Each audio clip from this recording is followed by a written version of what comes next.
Olá e bem-vindos! Hoje a gente vai mergulhar numa ideia que, confesso, me pegou bastante. Ela vem de uma análise das escrituras e a tese é assim, bem provocadora. Aham. A ideia é que o distanciamento de Deus ou de um propósito maior, sabe, ele raramente acontece com um barulho, com um escândalo. Exato, não é um erro óbvio. Não! Na maioria das vezes, é um processo silencioso, um esfriamento relacional. É a imagem de uma estrutura, pode ser uma igreja, uma empresa, até a nossa vida, que continua perfeita por fora, Tudo funcionando. tudo funcionando, enquanto a essência, a tal da presença divina, vai se retirando aos poucos, sem ninguém nem notar direito. E o que eu acho fascinante nessa análise é que ela não foca no pecado óbvio, na heresia.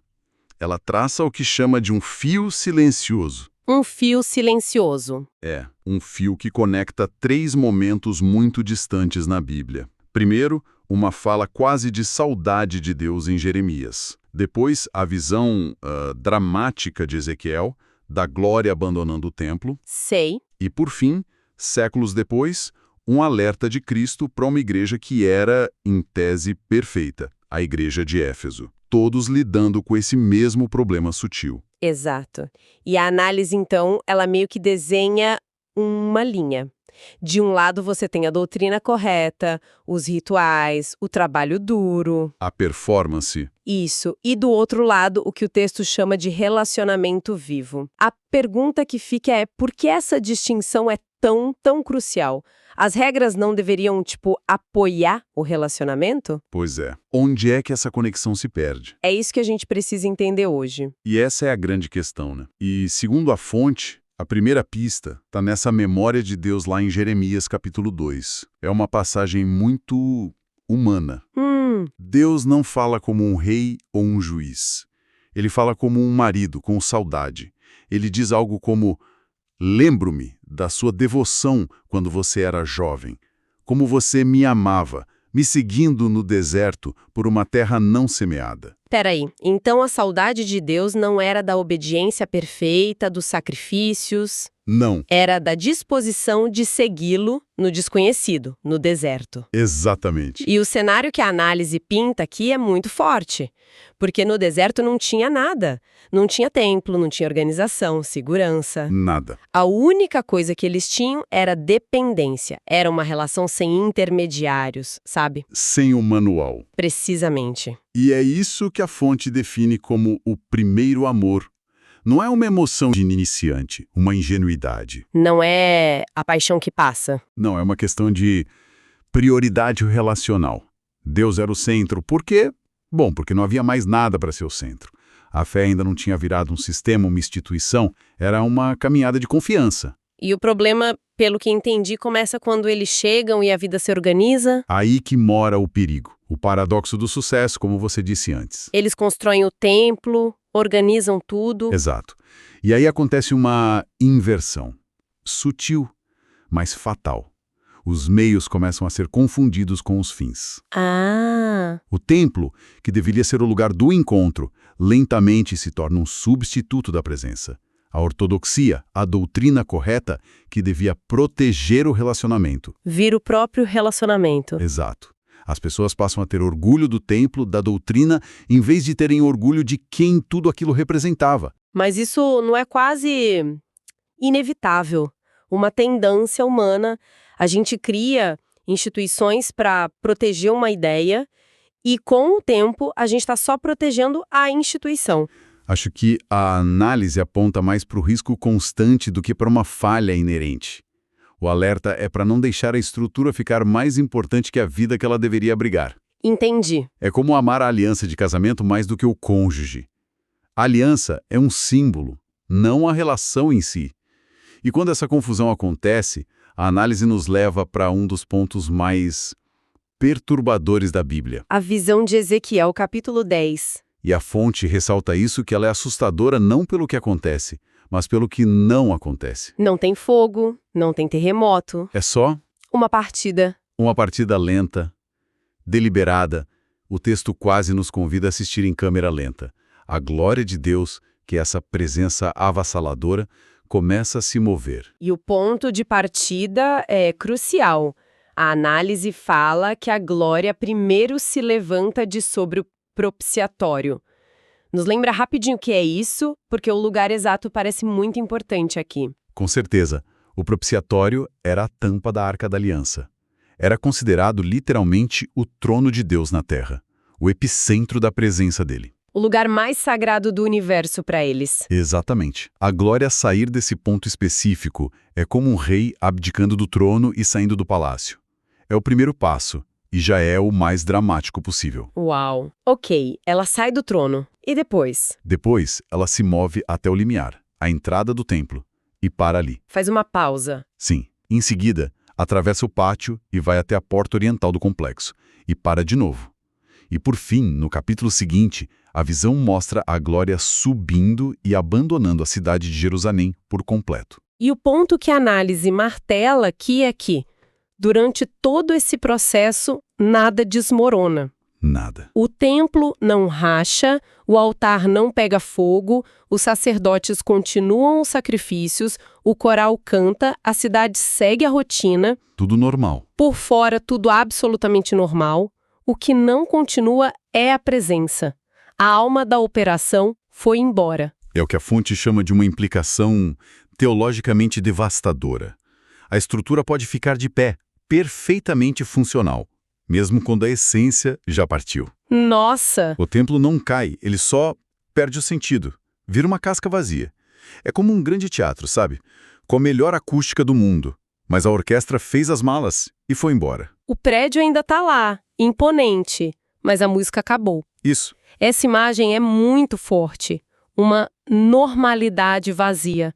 Arrepia, porque implica que você talvez nem perceba o problema, já que tudo na superfície parece certo. As metas são batidas, as reuniões acontecem, mas a missão principal já era. Mas por que esse movimento é tão gradual? Por que, na visão, a glória simplesmente não vai embora de uma vez? A interpretação da fonte é que isso reflete a paciência divina. A glória não some de repente. Ela se afasta como quem espera ser chamada de volta. Entendi. Cada parada, do trono para a entrada, da entrada para a porta, é descrita como um apelo silencioso ao arrependimento. É como se a cada passo Deus estivesse dizendo: ei, vocês estão vendo? Estão notando que eu estou indo embora? Alguém vai me pedir para ficar? E ninguém percebe, ninguém percebe. E por quê? Porque está todo mundo muito ocupado com a normalidade da religião, com os ritos, com a manutenção do teatro. Exato.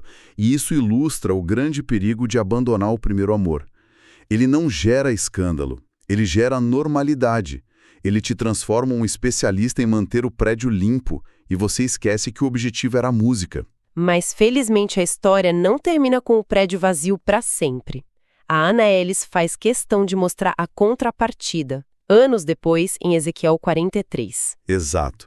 Depois de décadas de exílio, de sofrimento, depois que o povo foi quebrado, a glória retorna a um novo templo. E o detalhe poético é que ela retorna pela mesma porta oriental por onde tinha saído. É um ato de restauração deliberado. Totalmente. E esse retorno é visto como um ato pedagógico. O afastamento não foi só para punir, foi para ensinar. Uma lição dolorosa. Muito. O objetivo era curar uma doença, ensinar o povo a valorizar a presença viva em vez de viver de memória, de rituais herdados. A glória volta quando eles finalmente entendem que o mais importante não era o prédio, mas quem habitava nele.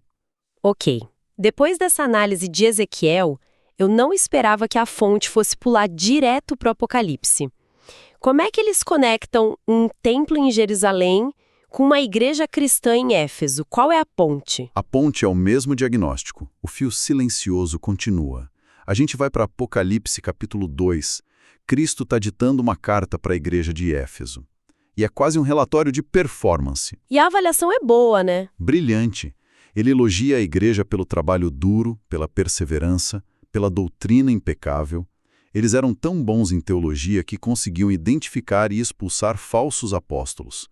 Não tem acusação de heresia, de imoralidade. Era a igreja modelo. O tipo de igreja que todo mundo queria ter. Tinham tudo certo. Exatamente. Tinham tudo certo, menos uma coisa. No meio dos elogios, vem a frase: tenho, porém, contra ti que abandonaste o teu primeiro amor. A linguagem é sutil, né? Não foi um erro que eles cometeram. Foi algo que eles deixaram para trás. Perfeito. Deixaram para trás no caminho do sucesso. Ficaram tão bons em ser uma igreja correta que se esqueceram do porquê existiam. O amor virou doutrina, não paixão. E a ameaça que Cristo faz em seguida, então? Ecoa diretamente a visão de Ezequiel. Ele diz: arrepende-te, senão virei a ti e removerei do seu lugar o teu candeeiro. O candeeiro? Na simbologia bíblica, o candeeiro não é a igreja em si, é a luz. É a presença ativa de Deus no meio do povo. Então, remover o candeeiro não é fechar a igreja? Não. É permitir que ela continue existindo, só que no escuro, sem glória. É o mesmo juízo de Jerusalém. O mesmo. A estrutura fica, a luz se apaga, a igreja de Éfeso continuaria funcionando. Seus comitês, suas programações, tudo continuaria.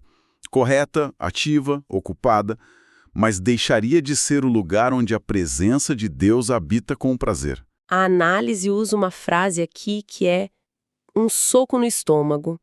Esse é o juízo mais severo, quando Deus permite que a religião continue sem ele. É isso. A permissão para se tornar irrelevante, mesmo parecendo um sucesso aos olhos humanos, é assustador pensar nisso. É aterrorizante, porque significa que o sucesso externo pode ser a maior máscara para o fracasso interno. Significa que você pode estar ganhando todos os prêmios, mas ter perdido a alma do projeto. Amarrando tudo, então, esse fio silencioso que a análise traça de Jeremias passando por Ezequiel e chegando no Apocalipse, é, no fundo, a história de um Deus que sente saudade. Sim. Saudade de quando era amado mais do que as próprias estruturas criadas para honrá-lo. Exatamente. É o Criador sendo trocado pela criação. Exatamente. E isso nos leva à grande advertência que a fonte sintetiza. Não é só não pequem, é mais profundo. É não substituam. Não substituam. Isso. Não substituam a presença pela performance, não substituam o relacionamento genuíno pela correção doutrinária fria, não substituam a pessoa de Deus pelo trabalho que é feito para Deus. Porque, como o texto conclui com essa imagem, quando isso acontece, a glória não cai com um estrondo. Ela não explode o prédio na saída. Ela se afasta. Silenciosamente. Passo a passo. O que nos deixa com uma reflexão final, que vem direto dessa análise. A pergunta fundamental que ecoa disso tudo não é se a gente está errado nas nossas crenças ou práticas. Não. A pergunta é outra. É muito mais íntima. É se a gente ainda está apaixonado. Porque, no fim das contas, a lição que fica é que é perfeitamente possível estar certo e completamente vazio.